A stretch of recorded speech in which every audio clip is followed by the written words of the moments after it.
Welcome to the third of the St. Augustine's Advent podcast series, where we are exploring passages from the texts of the Old Testament prophets and reflecting on how their voices might speak into our hopes, challenges, and fears today.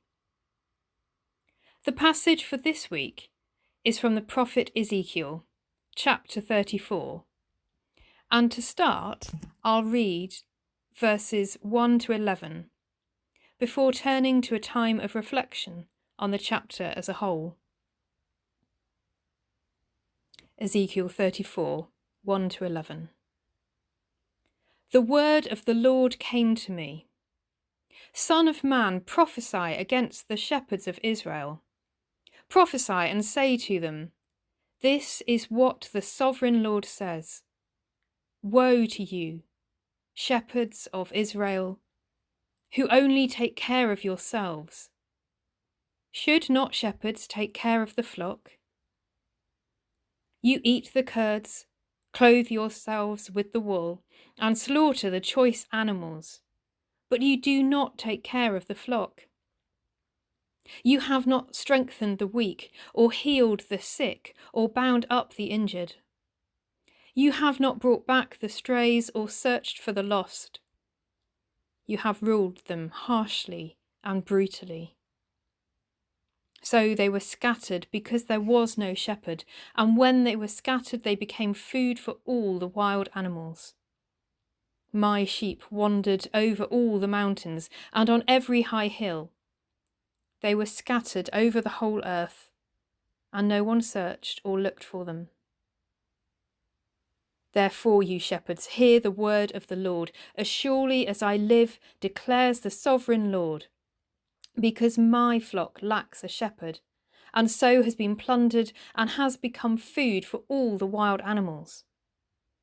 And because my shepherds did not search for my flock, but cared for themselves rather than for my flock, therefore you shepherds, hear the word of the Lord. This is what the sovereign Lord says. I am against the shepherds and will hold them accountable for my flock. I will remove them from tending the flock, so that the shepherds can no longer feed themselves. I will rescue my flock from their mouths, and it will no longer be food for them. For this is what the sovereign Lord says. I myself will search for my sheep and look after them.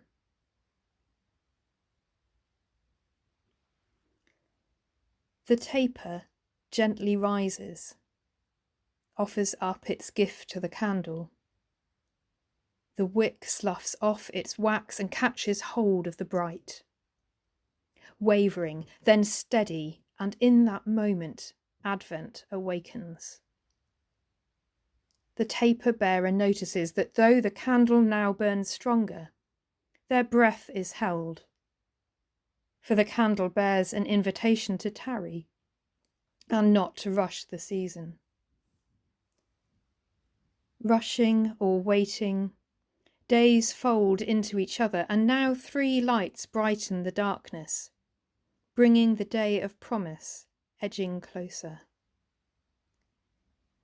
And as we wait, or rush and wonder, the world continues to unfold around us, bringing with it its stories. Stories of kindness, of generosity, stories of violence and despair. Watching each day, screens lay bare before us the pain and the suffering, the vulnerable and marginalised, abused, attacked and shunned, images of war, of waste, of loss. Where now is the light of Advent, the hope and peace for the whole world? Is this really, we ask, how it is supposed to be? But even in asking the simple question, the light of the candles burns in our hearts. We know the answer while the words are still on our lips. This is not how it is supposed to be. God's Advent, God's light is filled to overflowing with love, sacrifice and faithfulness. How have we travelled so far and ended up here? Does God not notice?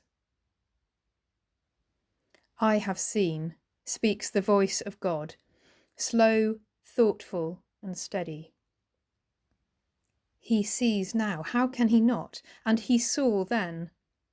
And as he sees, he acts and he stirs the very being of Ezekiel, who responds to his calling to speak the words, to put the world on notice, deliver this message for all who would hear it. Ezekiel, a prophet peculiar and passionate, with lively mind and livelier words. He pours out unstopping the heart of God for his people. It rushes, tumbles from him, such a message, such a responsibility. He bends under its weight, but does not quite break. His message, his words critical and comforting. Ezekiel stands in the place where God has called him to be. He faces the leaders of the people of Israel. Does his voice waver? His heart beating faster, is that nerves or resolve? Not known for his subtlety, he speaks out the words that God has given him. Should not shepherds take care of the flock? A question or a statement? But then, is there really any other answer? Do the leaders cower or step up to face him? Are they prepared for what is to come? Ezekiel pauses. Maybe he too has seen the suffering, seen the hardship. Maybe this was a message he has been wanting to deliver, and now he can. And now. You have not strengthened the weak, or healed the sick, or bound up the injured. You have not brought back the strays, or searched for the lost. You have ruled them harshly and brutally. Shepherds should know better. Shepherds should be the ones embracing the task of caring and defending, should guide the flock in search for food and water, and at the end of the day bring them back home safely. But the words cut like frost on fingers. These shepherds have been anything but caring.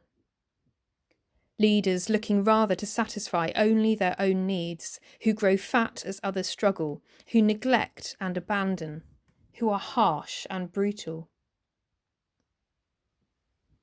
For leaders now, as much as then, be warned. God sees. God notices your priorities. When those who should be responsible are neglectful and absent, and allow the people to struggle and suffer, God is on the move. He burns forth brighter than any candle. Sheep litter the Bible like a flock on the hillside, familiar and pastoral. Maybe so much so that counting them in this chapter makes us drift away. 1 sheep, 2 sheep, 3 sheep. After all, once you've seen 1 sheep, you've seen them all. There can't be anything new to see here. But make no mistake, this is a revolution. What God has seen can no longer be held by old images. Now comes something dazzling in its novelty and profound in its depth of love. 17 times God calls out, "My flock." 17 times he claims them, not just sheep who have gone astray or sheep without a shepherd, but my flock. Direct, personal, intimate and involved. 17 times dwarfs Jeremiah 23, the only other time "my flock" appears in the whole of the Old Testament, and there only twice. They belong to me, he declares again and again. These are mine. Take comfort, little flock, and know that we belong to God. Enough is enough. No longer will the bad shepherds lead the flock, says God. I myself will be their shepherd, and they will be my people. Deliverance, belonging, and salvation. The leaders are held to account. The sheep are safely gathered in the fold. Can we now, then, return to the quiet contemplation of candles? Not quite. Not yet. Now a question comes for us, rising up off the pages and falling down the years. The question: who are you following? It's one thing to identify a bad shepherd, but Augustine from ages past reflects that following a bad shepherd can lead also to our own death.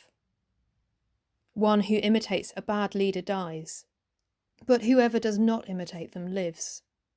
So he writes. We cannot simply hide behind a woolly fleece and claim that we are just followers. If the light shines in the darkness, it shines a light of truth. It brings the things done in darkness out into the light, and if we see what is happening, we can no longer pretend not to have noticed, for the light shines on us as well. We need to know too who it is that we are following. But the shepherds are not just harsh and brutal. These shepherds are neglectful too. With no one to watch, the sheep wander. No one notices. No one searches. No one cares. Vulnerable, alone, the sheep are scattered over the whole earth. Will anyone see and take notice? Does it matter if just one sheep wanders off? Does God see and notice? I have seen, speaks the voice of God. His words, heavy to those responsible, bring comfort to the lost and the torn. Forced from home and land, exile, too small a word to carry its own weight. They have nothing, are just captives of the enemy, punished, overrun, and taken. Does God not see? Is the light of the candles burning not bright enough to reach to the darkness of the exile? He sees and responds. Strong, comforting, beautiful. For 7 long, intense verses, God declares what he will do, that he will rescue them from all the places where they were scattered on a day of clouds and darkness. I will bring them out, God says. I will tend them. I will search for the lost. I will bind up the injured and strengthen the weak. I will shepherd the flock with justice. Does God still notice? Does the light still shine? God sees. God notices. God promises. Ezekiel's words, the quiet foreshadows of God's promise to be himself the good shepherd. In the still and the waiting, the voice of a young girl can also almost be heard, proclaiming with confidence that the mighty will be struck down and the lowly will be lifted up. Who else could be the mother of God himself but someone who understands, as Ezekiel does, that God will not tolerate the powerful to use their strength to abuse the vulnerable, and will not simply stand by as those with responsibility use their position only to benefit themselves. In the darkness, the candles shine out their message of hope and trust in the waiting time of Advent. God holds leaders to account. God sees the places of hope and hopelessness. Take comfort. God sees.